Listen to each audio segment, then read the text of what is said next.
You know what? Wait, what the hell? What's with that background? Live with StreamYard. Wait, I don't what the think we hell? consented to that, StreamYard. That was rude. Yeah, like they just switched to their branding. What was that shit? Excuse me. I know we use your streaming platform, but excuse you.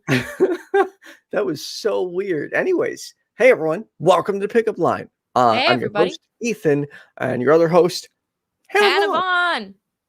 Welcome everybody. Today we're going to be talking about embarrassing sex stories because most people have at least one. Yes, I have a couple. One I've already shared, one new one. If you do have a story, sex story, that you think is comical, obviously without revealing anyone's identities, give us a call, 951-364-2430. We would love to hear it. What I should have done is written some of the other people's stories down, but I forgot to ask if I could read them on the air. So probably good I didn't do that anyway. If we do a part 2 ever, that would be great. Yeah. I miss you, Hannah. I want to see you again. I miss you too. I could use a hug today. Today is a sad day because my favorite Japanese manga artist, Kentaro Miura, died. He is the creator, artist, illustrator, writer of Berserk, which is like, I don't know what else to say. I'm filled with a lot of sorrow, but like gratitude today, because when an artist dies, it's not like I knew the guy and I'm like grieving for selfish reasons because he died. He's only 54. He died of heart complications. The series was not over. Anime is supposed to last a long time, and manga is supposed to last a long time, and it wasn't over. And I just feel really fucking sad. But sad for him, sad for his family, sad for his loved ones. But also, like, I'm sure he wasn't done either. Like, it's just like, man, like, that's just not fair.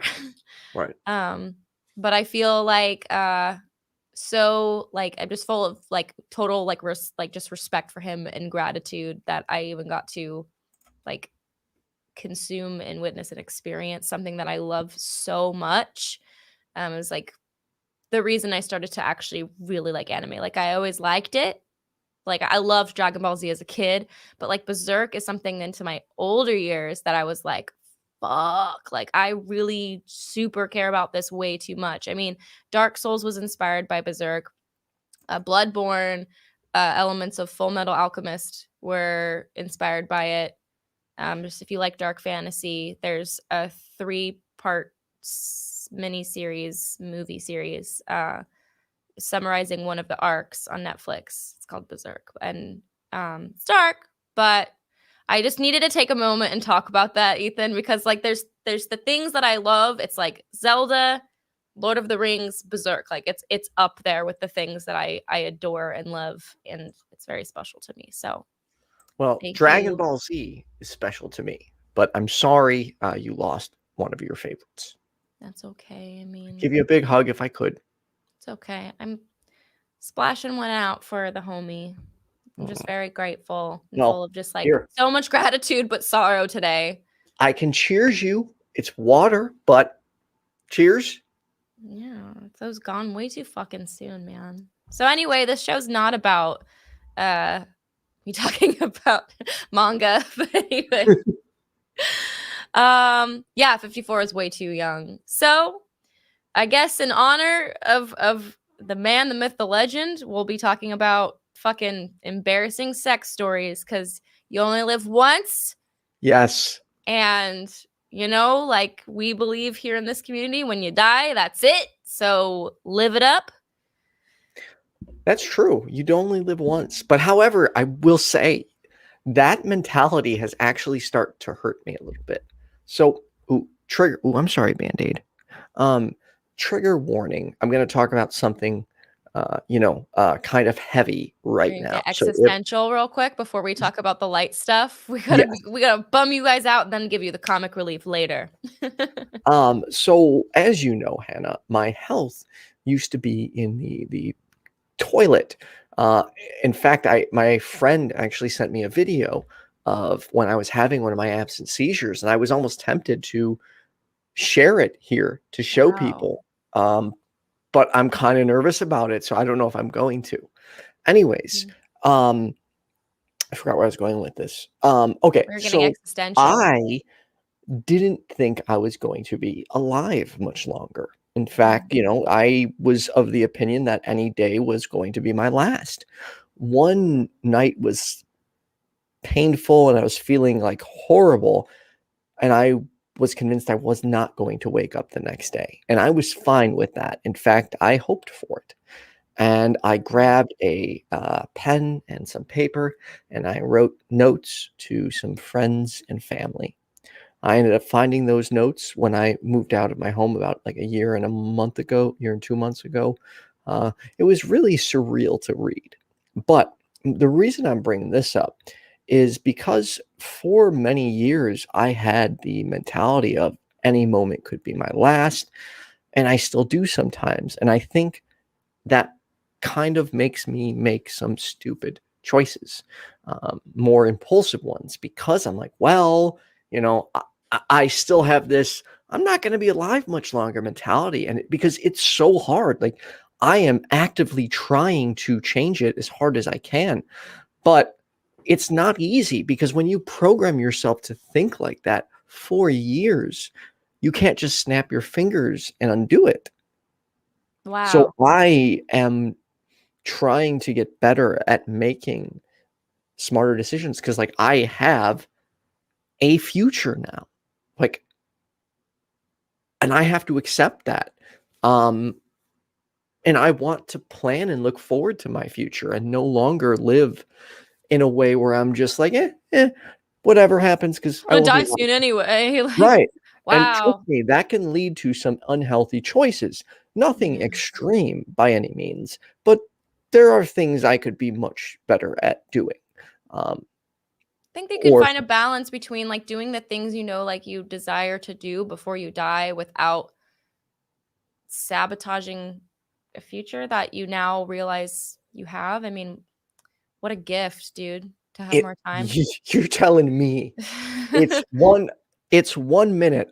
You know what? I am gonna upload. I'm gonna upload that video. It's just a clip, just to show. But I want right now, like, are you showing it on in air? a moment. No, I need to upload it. So give me like 30 seconds. But We're gonna watch you have a seizure on the pickup line. Oh, sorry, it's absent seizures, not a grand mal seizure. So very different thing what I went through. Wow. Okay. I mean, as long as you're comfortable with that, I mean, it's you. And then so viewers, if like you're not okay with sensitive material, just tune out for a little bit. We'll warn you before it happens, and I promise we'll get to funny shit soon. But, I mean, this is what we do. We share our lives on here, and it's not always fucking hilarious. And it's not always pretty. And, all right, I am just going to show it now. Okay. All right. Please keep in mind. So this was taken, my medical health, like I had to work still so I could have insurance and pay for all the medication and all the doctor's appointments I needed. So oftentimes I'd be at my desk just in a complete daze from the seizures. Wow. And usually what would happen is my eyes would start to droop and I would just be like real spacey. I wouldn't know what's going on. I couldn't remember things. So I guess, this is so vulnerable feeling. Are you right ready now. for this? Do you want to save it? Like, I don't know. Oh, I feel like I should show it, but okay. Just warn us before you do. That's all I'm saying. This is nerve-wracking. You want to do it like next time?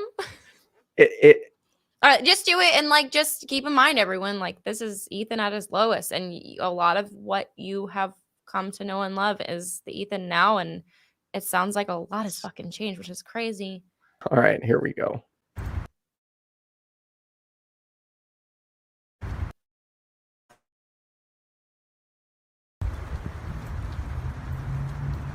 Look this way. Look this way.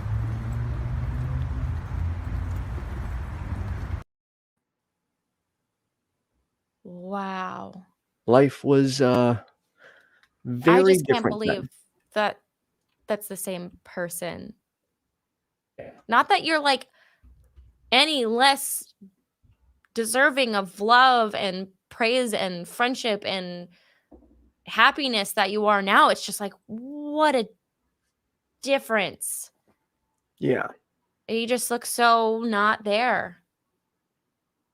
That was that was my life for a long time. And I have little to no memory during that period. And I had to keep going. I had to work to afford the medication, America. doctor's Yeah. appointments, and I really didn't even smile back then at all. I had nothing to smile about. It was just hell every day. There's be times where I would get up and I would end up having to lay in bed all day because I couldn't come to. I was so out of it and I was incapable of doing anything because I would just be like in this complete daze. So you wouldn't have seen me smile. You wouldn't have seen the energy. It was just, and I didn't like people and I kept to myself. It was not a fun time. So people who think that things don't change, they can. Yeah. You know? And now, now I'm an atheist YouTuber. Fuck yeah. Wow. Like, I would have Wow. not believed it. I really wouldn't have, because in that time, as I said in the past, all I had was AXP and Talk Heathen. That was the only time I felt any type of like, I'm not alone. Like, and connection. I would be so depressed after AXP would end until the next week when Talk Heathen would be on. It was literally like everything I had. And I never thought I was smart enough to do this. And I also was not in a good place. So getting to do this and work with everyone is still, there's times I look around and I'm like, dude, am I like dreaming right now? Because this is not a reality I was ever expecting to live in. Wow. That's wonderful. That's wonderful. I mean, not that you had to go through that, but it's just like, I'm so happy you're here and that we've all gotten to reap the benefits of everything you share with us. I mean, for real, like, you're a fucking treat, man. You're a fucking treat. Aww. Thank you, That's Hannah. So are you. fantastic. And I love working with you because I feel Likewise, you pull the best out of me. And I mean, my wait for it, girlfriend loves watching you and I. God. Baby. Oh my God. I'm sorry. That makes me so giddy. I'm so happy for you. Because at the beginning of the show, if you guys go back, it's like, oh, when am I going to get a girlfriend? Oh. Why do I sound like I didn't say that.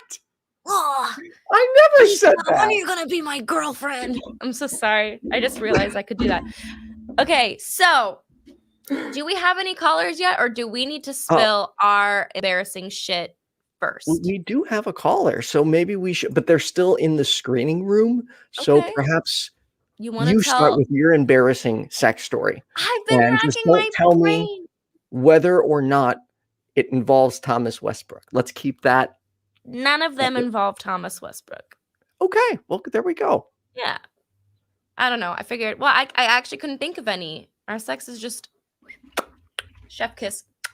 Spot on. Pristine. Just. I mean, I can think about like a handful of time, like we have started like belly laughing just in the middle of a sesh, just because like something makes us. I mean, we're fucking best friends, so like, isn't that it's nice when you really can nice. be goofy? Okay. I think maybe I've told this before, but this is probably an embarrassing thing that has happened to me involving sex. So yeah, you ever have a parent walk in while you're fucking? Oh no! It's happened to me twice. One of the times it wasn't really like known, but I'll tell the time it kind of like was known, sort of.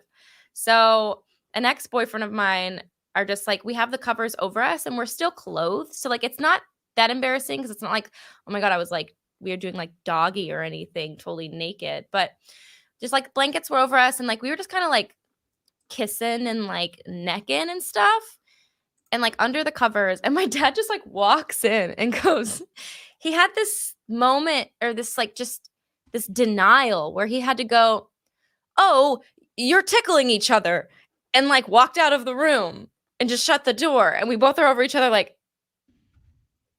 should we continue? I mean, he just kind of went into denial mode, like not, whoa, oh, sorry. He went, oh, you're tickling each other. That's right. And like walked out. Like he went, does not compute, and left. So like, that's when my dad caught me. The time my mom caught me, maybe she knows. But I don't know if she did. It's not embarrassing. It's just fucking weird. Huh? Your dad and your mom caught you? Or sorry, your mom and who was different times. Wow. Continue. I was fucking all the time, dude. I was just fucking left and right. I lived at home for a while. But anyway. Anyway, I don't know if I want to tell this one because it's just fucking weird. Like, because it's like, I was having sex with my boyfriend, but like I had like a dress on, so I was just like on him, and I was supposed to like be doing something for my mom. Like I think like I didn't have a lock on my door growing up, and like so even like when I moved back home and like in my older young adult years, but I was supposed to be doing something productive. Maybe I had like I was supposed to be like studying or something, and I was just like on top of my boyfriend, and I had like a dress on. His pants were kind of down. And like right as he finishes, my mom like walks in. So like he had to just kind of do a poker face like while he's like ejaculating in this woman's daughter. And my mom and I just kind of like turned around and just look at her, and we were both like making eye contact with my mom, like, and I was just kind of acting like, oh, I'm just like sitting on his lap. And she's like going, Mom, or she's not calling me mom. She's going, Hannah, I'm really disappointed in you right now. You have a lot of things to do. And so like to this day, I don't know if she was saying like, I'm disappointed in you because you're getting fucking cream pied right now. or because like I was like procrastinating and like canoodling with my boyfriend. So like, to this day, I don't know if she knows that's what was really going on, but it was embarrassing, just like whether she knew or not. Cause like, and he after was just like, dude, I was literally like coming like while you were being scolded. So it was just like, and I wasn't about to like get off and be like, there's his penis. So that's pretty embarrassing, I would say. Yeah, especially the cream pie part. Oh my God. Hannah, I'm really disappointed in you right now. For what? Oh, man, you had such a sexually exciting life. I guess. If you I've had it thoroughly. Like, I don't have anything like that. I mean, you've had funny shit happen. You told me one of the embarrassing shit. It's funny. Well, I guess that's embarrassing too. Not embarrassing. It's like when things go the wrong way. When you're like, that wasn't like a sexy thing. Like, I don't know. Yeah, I am accident prone, very accident prone. Okay. Like I trip walking up the steps, so obviously that's going to carry into my sex life. So. I'm still trying to get comfortable talking about sex publicly. So you have a show about sex, so either I go solo or you get used to it. So we're having sex. I'm on top. I'm like nibbling, teasing her earlobe, and I'm doing my business, and next thing, I'm like hacking up a lung. I'm like, oh, and she's like, what's wrong? Well, the gauge from her ear flew into the back of my throat. And I'm just sitting like, like that makes me think you're all up in your ear, like, like dying as I'm just like on top of her. And I'm just like, oh my God, this is so embarrassing. And of course it would happen to me. Of course. Can I ask, had you entered her Oh vagina? yeah. Like, I you was were that's having what I said. sex. I You was weren't just doing my like business. canoodling. Yes, full on sex, and I'm choking in the middle of it. Yeah, like, whoo. Fortunately, I coughed and hacked it back up and gave it back to her. You projectile hacked it back into her earlobe. And then continued because you're a bamf. Oh. I know. So Holy Kool-Aid says, how intensely were you eating her ear? Like, the fact that you were able to like So get the gauge out of her ear and then into your throat makes me think that you're so like in an ear, like, she said it actually happened before. She's like, this won't be the Really? last time they fall out easily. So yeah, they do. yeah, I don't know. Well, I dated a couple people with gauges. I've never had gauges, but they're like these little rubber ones. yeah, so they come out like they like bend and just Yes, yeah, they you don't come out. even, yeah, it's not like you have to really like get crafty with the way you tongue it out of the ear. They pop right out. I want to hear a stranger's sex story. Do we have someone? Are they out of screening yet? No, so we did, but we asked them to call back because it was a different type of sex story. Today we're looking specifically for comedy sex stories. So if you have a funny one, 951 Theirs was sad. No. 364-2430. Yeah. Okay. No, that's perfect. I'm like going through my head and trying to think of all my like any other sex stories. And as much as I love to tell my virginity one because that is really funny, I've already told it. So that was really funny. yeah. Go back. It was our debut episode, wasn't it? Yeah, I think so. Yeah. It was our like test, my You audition were technically. so reserved on that one.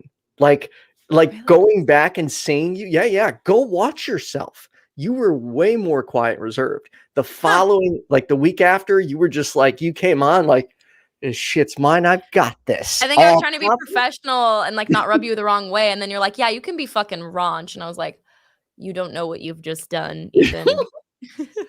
Because your raunchiness brings out my shyness when it comes to sex. So Holy Kool-Aid says, so if you swallow a one-night stands gauge, you have to meet up again and return it once it's made its way through you after you've swallowed it. Like, hold on, I will see you in a week. No, I would not want it back. Unless it was like really expensive. Maybe they would want it back. Yeah, like it's like a diamond gauge. Do they make those? I bet they do. I've seen some really nice I would. Yeah, I would think so. Trying to think. Like I've seen embarrassing things happen to like partners while we've been doing it. I'm gonna tell it because enough time has passed, and this person, I'm not gonna reveal any information. And I've dated a fuck ton of people, so good luck figuring out who this one story is about. You know, because I made a promise that day that I would never tell this story, but. Hey, I think like enough time has passed. Anyway, like everything I just whoa. You made a promise that you wouldn't tell the story. Okay, I made a promise that I wouldn't tell that this happened to this person. Like I wouldn't be like, "Oh, did you hear about so and so? They fucking did this." And it's not even that embarrassing. It was more that like when people get really embarrassed, I think it's really funny. I don't know why. It's like you made it weird because you got embarrassed. Because a lot of people would this is like a kink for some people. So like it doesn't have to be embarrassing. But I think I was like giving a guy a hand job and he like I don't know what happened if like we were having sex. I think we were having sex and he pulled out and like finished himself, but he came directly into his own face. It's funny. It's funny. And so like I kind of was just like, oh, and like some people are into that. So like I and that's fine. His reaction. This reaction was the best because he just instantly just goes, oh God, don't tell anyone about this. And I was like, I won't. Like I was gonna go around and be like, oh, did you hear about this fucking guy came in his own fucking face? Like I bet it happens to and not like from a kink shame standpoint, but just from an accidental standpoint. Yeah, it was a total accident. That's why it was funny. Like it was unexpected, so it fucking tickled me. Like I was just like, what? Whoop, you missed. But yeah, no. I mean, I would never like reveal who that was about. Good luck finding out who it is. I've dated like the whole world, but it's fine. But like, and Did you say you dated the whole world? I dated the whole fucking world. Oh, you know what? Real quick, why don't I play a 1-minute clip? Tangel was on. We did an episode on sex, and she revealed her virginity story. Is So it funny? it's a short clip, and I think it's very funny. I'm ready. Oh, so you have like a really sweet best virginity story. I have like a fucking hysterical virginity story. So Oh, do you? Oh no, it was hysterical in that there was a funny part to it. I was so ignorant that when he was moving in and out, I'm like, what are you doing? Just put it in and stay there. I had no idea there was action associated with it. I was like, why are you keeping in and out? It's in. Leave it in. Right?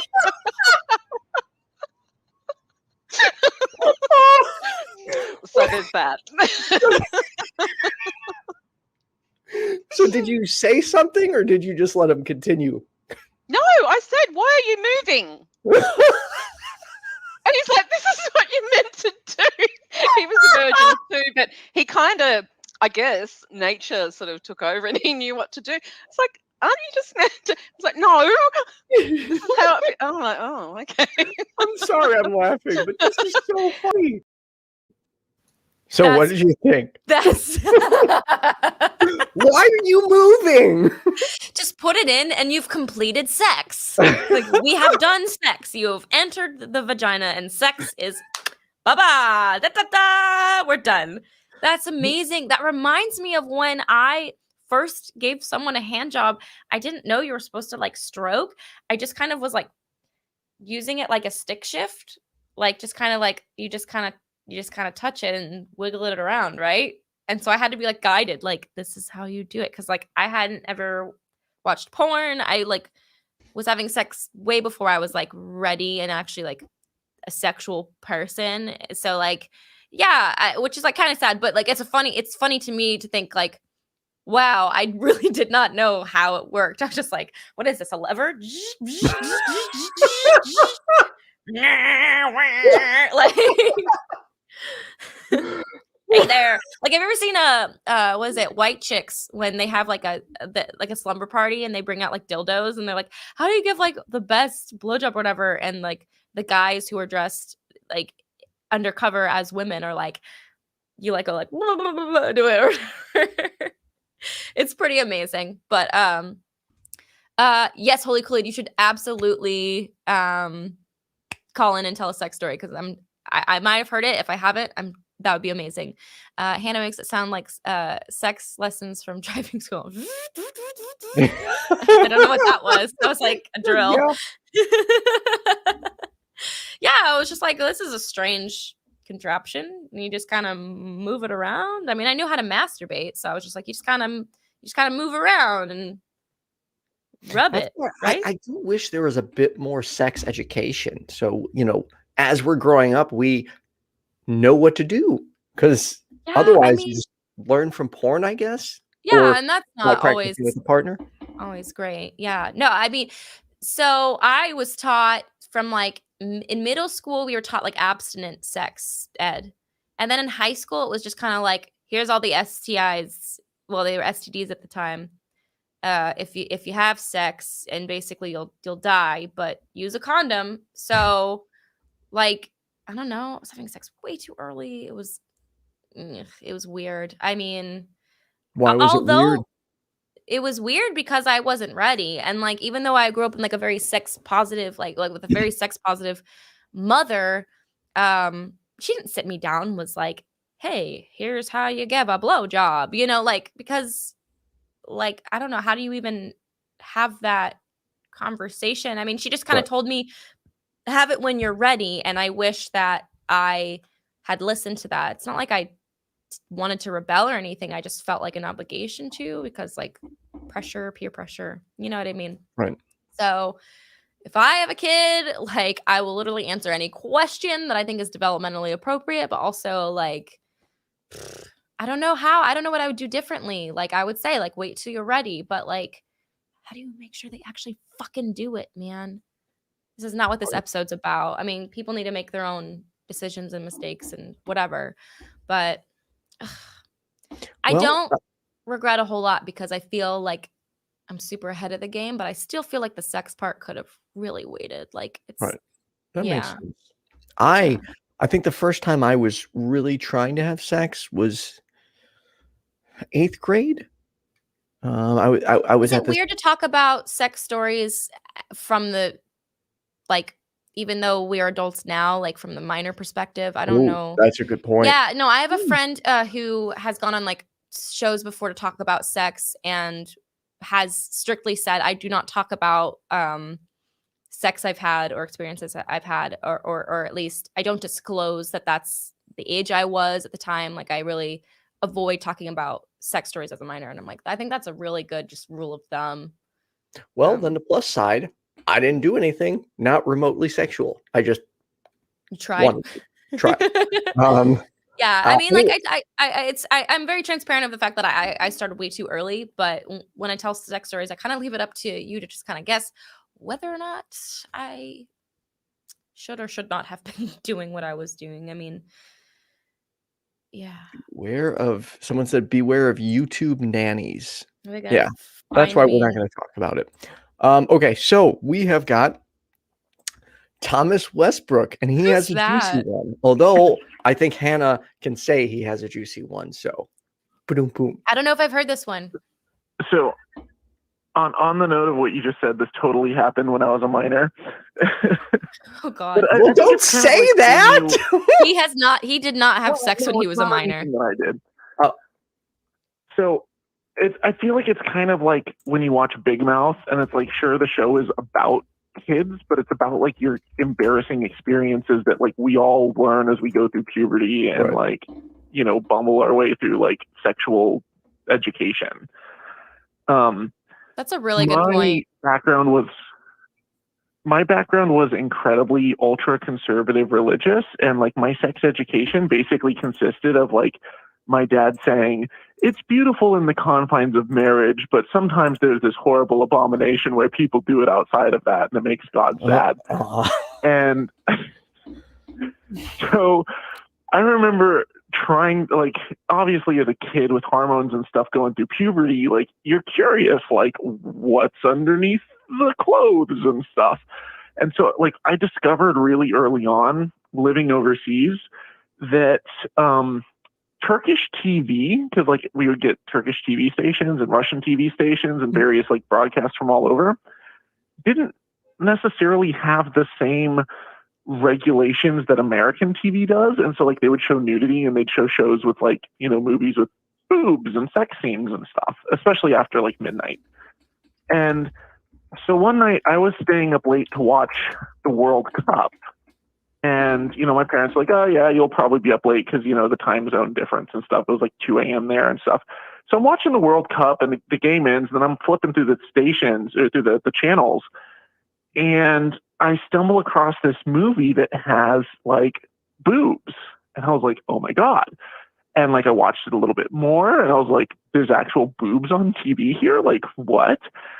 And I found this sex scene where it was in slow motion, and I like from the angle, I couldn't tell that the guy was moving and thrusting, but I literally thought, just like Tangel, that like sex was, you know, when a man and a woman love each other very much, he puts his penis in her vagina and, you know, sperm comes out and there's a baby every single time, and you only really do it for procreation. And I had no idea that there was like thrusting involved at this time. Like I learned that later, but like, I just see slow motion, the boobs just like waving in like this, you know, motion that I like, part of me was like, is that like demonic? Is that what happens? Is it supposed to be like that? Is it like when you put your penis, like you stick your dick inside of a woman and it just makes her boobs like flap up and down like a waterbed while she's lying on her back? I'm talking like, you know, big double D boobs that are just like going in, and I couldn't really tell that it was slow motion. I just saw them like slowly like waving up and down. It was like the weirdest fucking thing. But I just thought that like that must be what sex is like no one told me about the boob thing. Like I knew about the whole penis thing, but like the slow motion, like waterbed flowing boobage was like a brand new concept to me. And it wasn't until like a while later, because I had dial up at the time. So even if I like, went to porn sites and stuff, all you would get is like, it'd take 5 minutes for like line by line, all of the pixels to show up like one still image. Like it wasn't until a lot later that like, you got any kind of video or high def video or anything. Oh, yes. So yeah, I totally get where Tangel's coming from. And back in my day, we had to like, we'd put on one of those like broken up porn stations where the video was all a complete mess, but you could occasionally hear some of the action. And once in a while you'd see like just a little clip of something. It'd be like, oh yes, like that was my access. Yeah, like, and then eventually once like the internet started coming around, it was like you get 4 to like 8 second clips. So you just have to watch those on replay over and over again. But that's all you had. And they're these like super pixelated 240p garbage that. Yep. Yeah. Well, and so I remember also going online and like I just learned that apparently you can find nudity on the internet, and I was like so sheltered that the thought of seeing nudity at all was just like, oh my God. And like it didn't even matter to me at first if it was like male or female nudity. It was just like the thought of it was so like taboo and exciting that like people take their clothes off. Like, this is so bad. This is so like, I feel so evil for looking at this stuff. But it was like, I would just type in like totally naked women in like Google and I would get a search result. And I remember the first search results I stumbled across, they were talking about how it was free because at the time, the concept of porn being free was like a relatively new thing. It was like usually you had to pay for it and it was behind a paywall. And so they would say, totally free, totally naked women. And I thought that it was saying that the women themselves were like liberated from societal standards. I'm like, oh, that's what freedom looks like. They're free. It is, though, if you want it to be. And now you know that a while later. Now you know that it takes a whole lot. Oh my God, we're talking over each other. I'm sorry. Just come upstairs. No, it takes a whole lot to get the boobies to do the special dance. They don't just do that with penis insertion. Yeah, it takes work. But yeah, no, I remember getting caught though relatively early on. Like my parents apparently like discovered I didn't really know how to like clear all of like I think I cleared my history but not the cache or something, and like my dad figured out that I had gone to some adult website and he installed nanny software on the computer to basically prevent me from seeing stuff. But what I found really quickly was that with like it's amazing how trying to get around like nanny bots teaches you how to basically become a computer hacker overnight, like when you're a raging hormone puberty boy. And yeah, I learned really quickly like all the ins and outs of like, you know, VPNs and proxies and shit. But like what I discovered was that LimeWire at the time, which was like really big, I was using it to download music software. And of course I could see the logs of this nanny software, Covenant Eyes, and all that showed up when I went on LimeWire was like LimeWire encrypted file. And I was like, fuck, like it can't tell what I'm watching.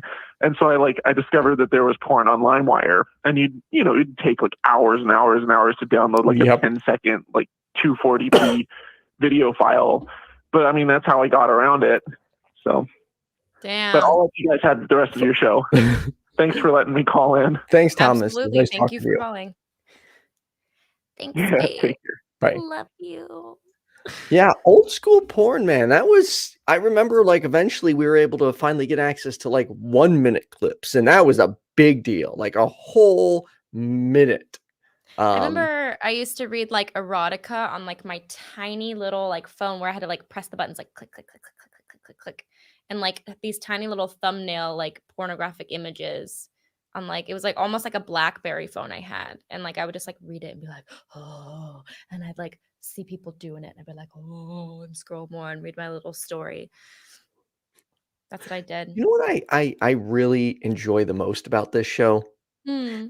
is we get other people to open up about things outside of religion, because in our community it's primarily paranormal and other stuff. So getting them to talk about these other topics and things they've been through, just it makes me happy, and that's We're all something I just really enjoy. fucking weird hormonal people. We're all like everybody else. We're no different. Oh, thank you, Secular Rarity. This is Aw. because Hannah is so damn funny. Ah, And for those who don't know, Secular Rarity is our call screener. I So you'll know. get You to don't need him to donate to the before show. you get to You us. are the freaking best. Yeah, Thank we you. It's so appreciated. Yeah. yeah, it's I will say it takes a great deal of stress. We don't have to worry about trolls necessarily as much. That's a plus. Yeah. I Although I appreciate. shouldn't be saying that. This reminds me of or what Thomas is talking about reminds me of like when you're a kid, and Tangel also, like going off of that, when you think you know how it works and then you find out later like no, that's not how it works. So as someone who did know how sex worked, like I mean I knew how like penis vagina sex worked, like I didn't know there was like I didn't know the mechanism, but I knew like okay, penis goes in vagina, sperm, blah blah Right. blah, there's something that happens, they kind of do a little humpy dance, little wrestling action. I knew a little bit more than like the average conservative sheltered child. So, and I knew of it at a very young age because I think I asked my mom, where do babies come from? And I was like in first grade, I think. And she was like, well, all right. And she had this book. And I think a lot of people might have had this. It's called Where Do I Come From? And it's like an illustrated book about sex. And it's pretty detailed, but still not like inappropriate. Like I think it was very age appropriate for me. It was just like I was so curious and I was so fascinated by like the anatomy of it. And I was just like, what the fuck? That's what these parts are for. And like I, bathed with my male family, cousins and brothers. Like I knew that we were different. I was just like, that's boy and girl. But so then I was just like, that's what that's gonna be for. That's fucking crazy. And I remember being super fascinated by the umbilical cord. Anyway, but I knew all the different parts of like female genitalia. Like I knew what it was all called at a very young age because my mom thought you don't call your elbow a fiddly fork, you call it your elbow. And I mean, actually, I'm thinking that there's probably a more scientific term for elbow other than that, but we don't call it something goofy and silly. That's true. I don't have a problem with euphemisms because it gets more, if you're comfortable talking about sex with euphemisms, like that's fine.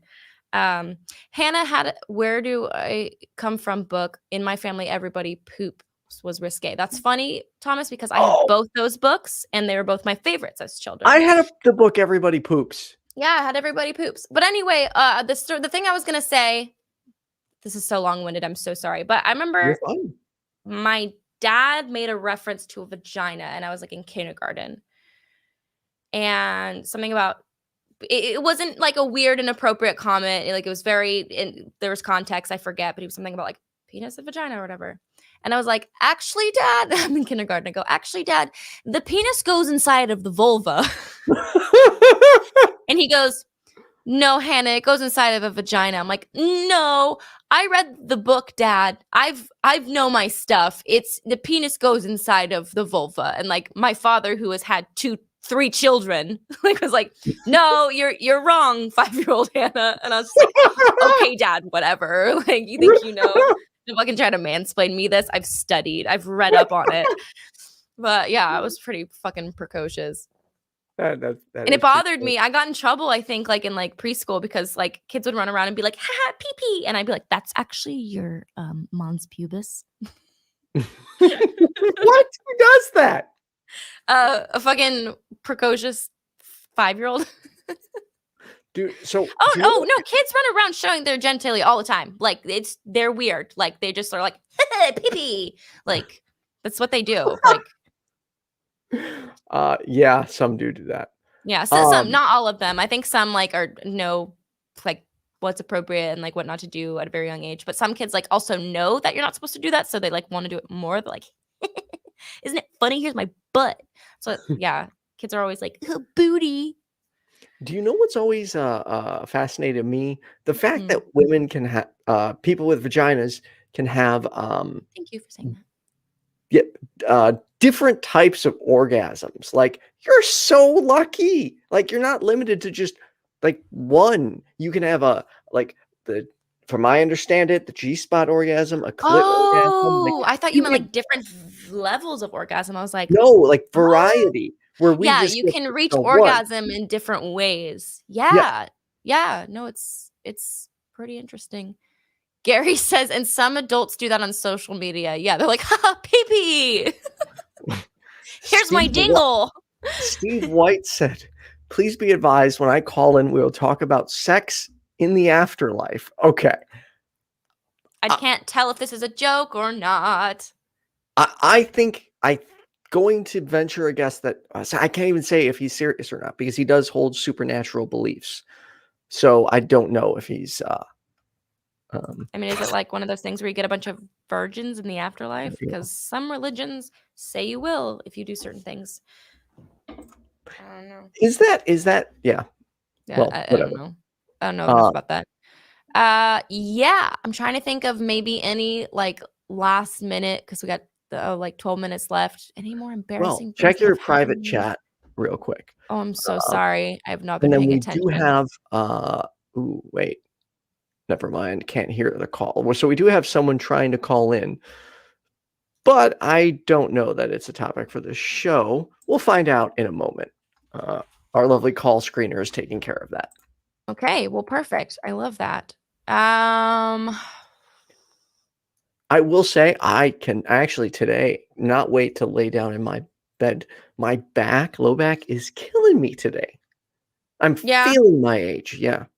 Hey, if you need to go to sleep, that's totally fine. I mean, oh no, I'm not tired. My back just hurts. No, go lay down, man. You need to start doing the pickup line from your bed.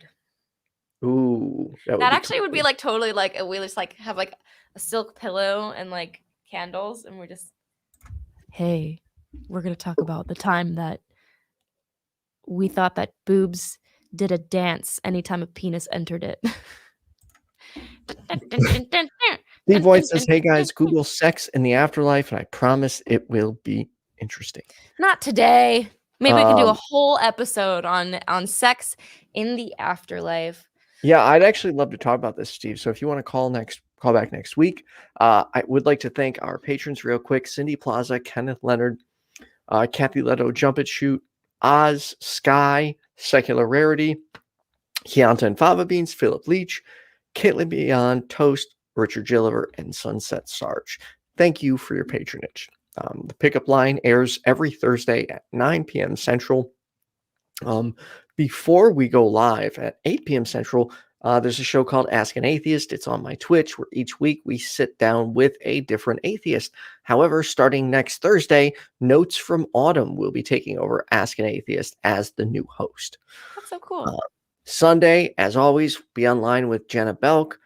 We talk mental health. The show is now debuting 1 hour earlier at 10 a.m. Central. That way we don't conflict with the debut of V. LaBianca and Eric Murphy's Skeptic Generation, which starts this Sunday, 11:30 a.m. Central Time. It's their new call-in show. That's going to be wonderful. I love that. Hannah, do you have anything else going on? I just have this every Thursday. My brother's visiting tomorrow. He's the one who showed me Berserk. He's like part of the reason my personality is the way it is. Like, he's the coolest dude ever. But like show and like online community related, nothing much. This is where you'll find me. You can find me on the Twitters. You can find me on like basically any social media. It's just Hannah Vaughn. But usually it's Hannah VON, Hannah Vaughn, and then fancy. I don't know why. Someone like called me that in like high school, I think, and I was just like, that's funny. I'll keep it. I like it. Anyways, I'm in a band now. That's all. I can't wait to hear your music. Yeah, we started recording, so I'll play it for you guys someday when it's done. When Alright, it's well, when it's ready. thank That's you, what I got everyone. going on. I already said what I'm going on, so that I have going on. So everyone, thank you for tuning in, and we'll be back next Thursday. Yeah, we're gonna dip out a little early. Ethan needs to rest his back, and I need to go watch Berserk and cry a little bit. So All right. we'll see you. Good night, everyone. Night night.